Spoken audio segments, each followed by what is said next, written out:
はい。では、今日は日本語のちょっとという表現をですね、説明したいと思います。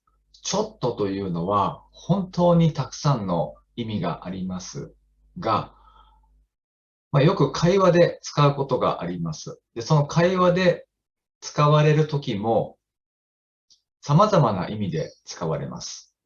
で、私がよく使うのはですね、ちょっと一番目の意味。こんな感じですね。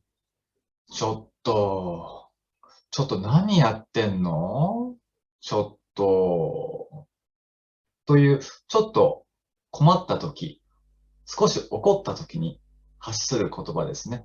はい。で、2番目に使うちょっとの意味ですね。あ、ちょっと、ちょっとすいません。ちょっと。で、この場合のちょっとというのは、excuse me に近い意味ですね。相手の注意を引くとき、相手にちょっと気づいてもらいたいとき。なので、ちょっとっていう場合もあれば、ちょっとすいません。すいませんっていうのを続ける場合もあります。それが2番目の意味ですね。3番目の意味。あ、ちょっとだけ待ってもらえませんか。ちょっとだけ。ちょっと。just a little ですね。うん。ちょっとだけ待って。wait a minute。うん。その場合はちょっと。